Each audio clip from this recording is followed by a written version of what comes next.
Dear audience, আসসালামু আলাইকুম। Dear audience, ফ্লাক্সলার swing মেশিনের আমাদের একটি সমস্যা, সেটা হচ্ছে আমাদের এই শাটার। এই শাটার অনেক সময় বসতে চায় না, বা কেন এটা বসে না সেটা আমি আজকে দেখাবো। এটা বসার পিছনে যে কারণটি রয়েছে সেটা হচ্ছে আমাদের এখানে একটি লক রয়েছে।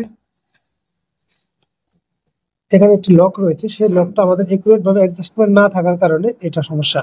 তা আমরা এটাকে যে কাজটি করবো, এটা খোলা অবস্থায় এখানে এটাকে এইভাবে রাখবো। এখান থেকে কিন্তু আমরা এটাকে টাইট করতে পারি, লুজ করতে পারি। আমরা এটাকে এভাবে ডান দিকে, বাম দিকে, নিচের দিকে নামিয়ে নিচে একটি স্ক্রু রয়েছে, এই যে এখানে।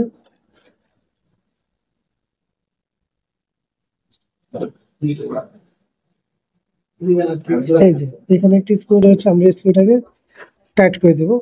টাইট করে আমরা যদি প্রেসার বাড়াতে চাই বা কমাতে চাই, তাহলে সেক্ষেত্রে আমরা এখান থেকে এটাকে, এই স্ক্রুটাকে ঘুরিয়ে একটু ডান দিয়ে দিব। ডান দিয়ে দেওয়ার পরে প্রেসারটা বেড়ে যাবে। যেখানে লক হয়ে গেছে, আগে কিন্তু এটা এখানে থাকতো না। তো এটা এখন আমরা যদি স্ক্রুটা হালকা টাইট আছে, আমরা এটাকে টাইট করে দিলাম।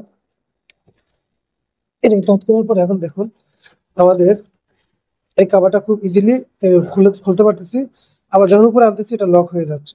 এটা কিন্তু একা একা আর খুলে আসতেছে না, এই যে দেখেন মোটামুটি একটা প্রেশার আছে এটার মধ্যে। এই যে, এই হচ্ছে এটার কাজ। অনেক সময় এটা অ্যাডজাস্টমেন্ট করতে পারেন অনেকে, তারপরে চাইলে এভাবে এটাকে অ্যাডজাস্টমেন্ট করে নিতে পারেন।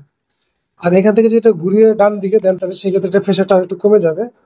প্রেশারটা কমে যাবে, তখন সেক্ষেত্রে অটোমেটিকলি এটা খুলে এই পর্যন্ত চলে আসতে পারে। তো এটা যখন বাম দিকে রাখবেন টাইট হবে, ডান দিকে রাখবেন তখন লুজ হবে।